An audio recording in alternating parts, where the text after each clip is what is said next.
Hello, my name is Daniel Fernandes, and this is Connected, the podcast of Nova Economics Club.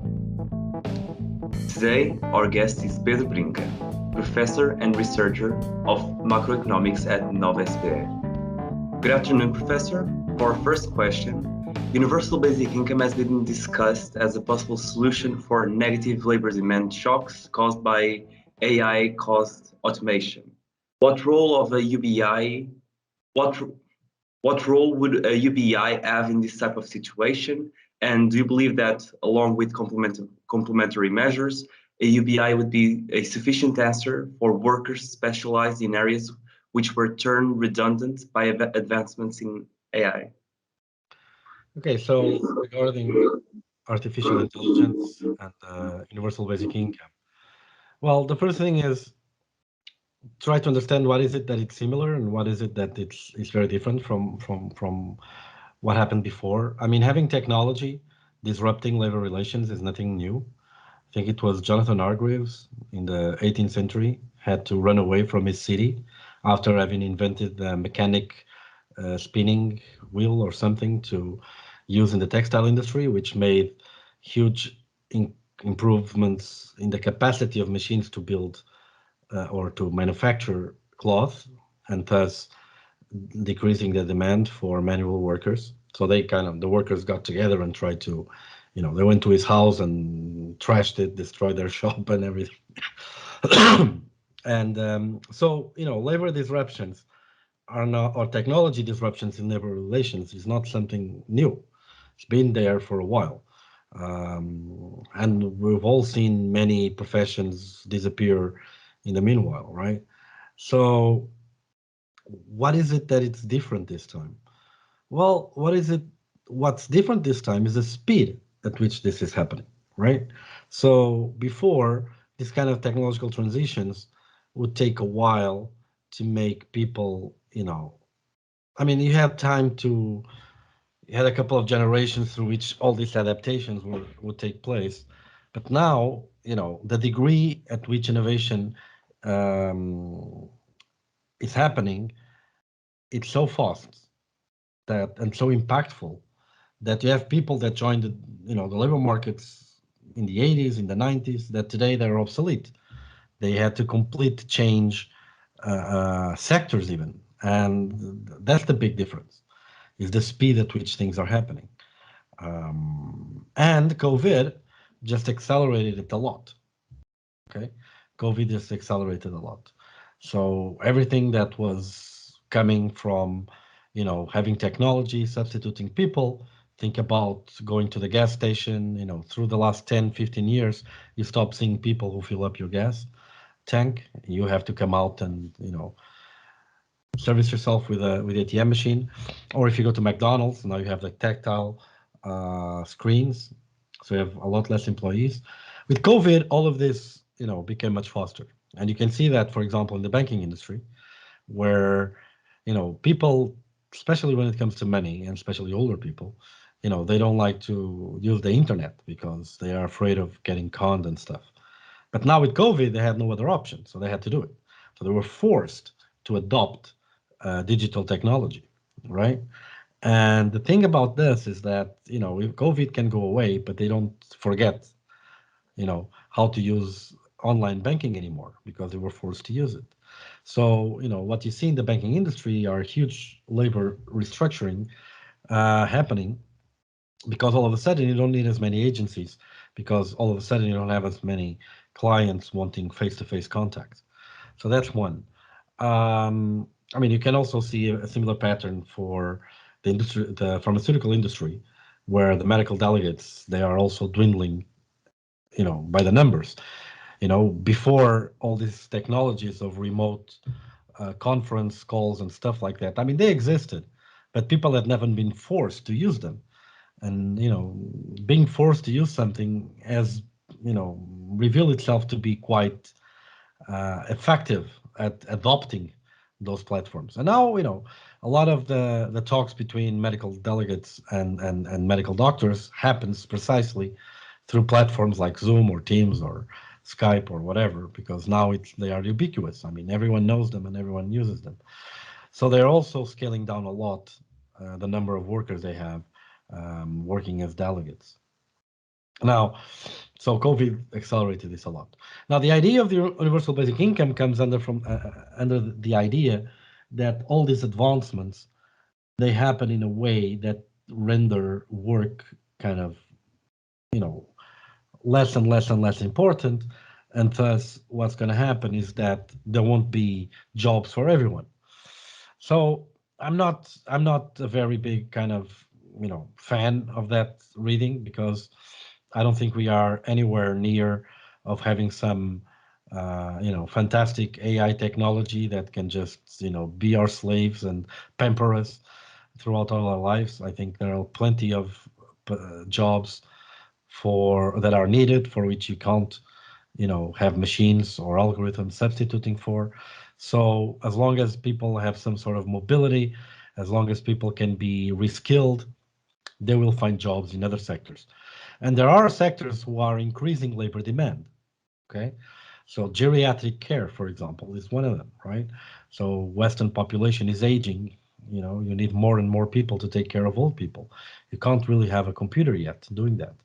You might have in the future, but not so much for now.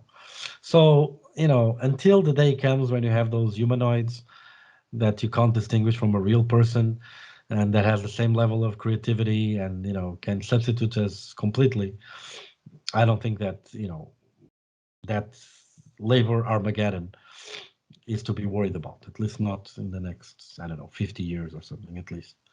So, universal basic income. So, what kind of problem it aims to solve? I mean, there are many problems and advantages, many problems that universal basic income would solve. I already said that I don't think that technology and AI is one problem that needs to be solved at the moment. It is a problem that needs to be solved to kind of reskill people from some sectors where they became redundant into other sectors. That's a key thing.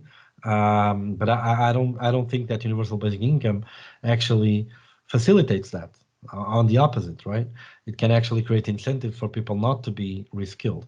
So I don't think that is a problem.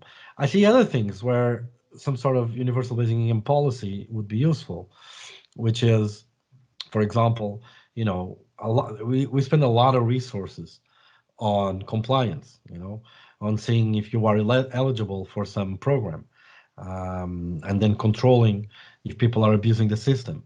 I mean, all these things. I mean, they could be taken care of with a uniform policy that doesn't need supervision because it's the same thing for everyone, regardless of what you do. So there are some resource gains there of not having to monitor a very complex system of giveaways and transfers. But then there's the other side of the coin too, which is some of the reasons why we have all of this is because we believe that some people have different needs than others, right? So you don't want to, I mean, do we want a society where you give, a handicapped person the same kind of support you give to someone who doesn't have any, um, you know, issues or problems? So that's number one. And then number two, which is the big elephant in the room, which is how much universal basic income can we afford, right? So I did some math and just think about it. For the US, let's say that universal basic income would start at $1,000. That's nothing in the US. That's nothing. I mean, your low income, if you make 3,000, 2,000, you're relatively low income in the US. So getting $1,000 as universal basic income, that would consume almost 80% of the federal budget, which means, I mean, you would get rid of every other social program, right? Um, but still, it's 80% of the federal budget. Think about defense, think about, other things that you can't really rely on an individual with resources given by the universal basic income to address. And you quickly see that the kind of taxation that you would have to have in order to have such a policy would have to increase a lot. And with those distortions and loss of efficiency. So yeah, I'm not 100% sure that it's even feasible in that sense. So the answer would be on those two accounts. The first is I don't think that AI or other technologies came to a point where, you know, they render all types of labor, you know, redundant. Plenty of people have plenty of stuff to do. Even if you have, you know, robots doing stuff, you need someone to program the robots, to maintain them, all of that stuff. So, and the second thing, yes, we would save some resources on not having a monitoring system, checking eligibility, all that stuff. But the level of universal basic income that you would expect, such that you wouldn't be deterred from implementing it, from the fact that a lot of people who have specific needs wouldn't have them covered, let's say, as I said, $1,000 a month, is completely fiscally unfeasible. You would have to raise taxes by a whole lot.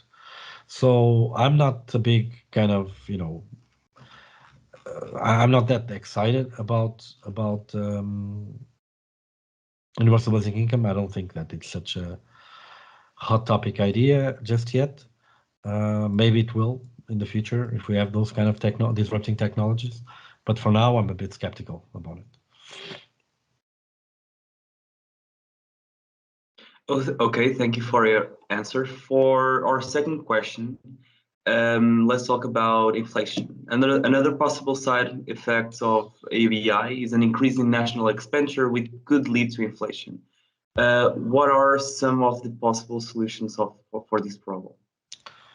Well, it's only inflation to the point. I mean, there's two sources of inflation there. First is how do you get these people to get $1,000? If it's just tax and transfers, you might get some inflation that comes from redistribution and the poor people having a higher marginal propensity to consume and therefore saving less, put higher pressure on prices. But I don't think that would be the relevant margin, or maybe it will. I don't know. That's a quantitative question. Another thing, I mean, for sure. I mean, if you start printing money to pay for that, then yes, no doubt you'll have inflation. I mean, we saw that. Are we seeing that now, actually, during COVID, right? The government printed money up to 25% of GDP. Well, printed. I shouldn't say printed, but the government distributed money up to 25% of, or 25% of GDP for discretionary spending for the support of the economy. And now we see everyone starting to worry a lot about inflation. So yeah, how to avoid that? Well, don't do it. So that's what I would say. um, but I guess inflation wouldn't be. I wouldn't expect inflation to be an issue if it's a mere redistribution mechanism, right? So you maintain the level of taxes, and then you just take tax revenues and you give everybody the same lump sum transfer. I don't see inflation being a problem there. What I see is that the level of that transfer would be too small for it to be politically feasible to end all the other social programs. Or you can increase that amount, but then you would have to increase a lot um, tax rates and taxation. So that's what I think about it. Okay, thank you for your answer. And for a final question, the mayors of the cities of LA and Chicago have created pilot monthly cash payment programs to help lower income families. What is your outlook of the fiscal preparation the EU has in accordance with this type of programs? And do you believe that a UBI should be implemented in the EU as soon as possible or whenever the necessity arises? As for example, uh, what you're talking about AI. Well, so those pilot programs, it's not like are they really universal? I mean, is it like that, everyone in LA or No, Chicago is getting it? they're means tested. Yeah. They're means tested. So there you go. There goes the universal out of the window. Um, and the other, I mean, the other type of programs, we already have them, right? Like the minimum guaranteed income. I mean, we have a lot of those things. The problem with means tested programs like that, is that in order to fund them, you need to increase taxes, and increasing taxes have distortionary effects and impairs and decreases efficiency in the economy. So it is true that you divide the cake by more, but you have a smaller cake to divide. Now, this is a positive statement. There's nothing normative about it. Normative is expressing a political position where you say, I don't mind the cake being smaller as long as it's better divided. And I would say that for some levels of inequality, everyone would agree. For some levels of inequality, everyone would disagree. And then, depending on wherever you are in that spectrum, you'd be more or less prone to, sacrifice that efficiency in favor of, greater equity. I should also say that it's not obvious that such trade-off is linear and immutable.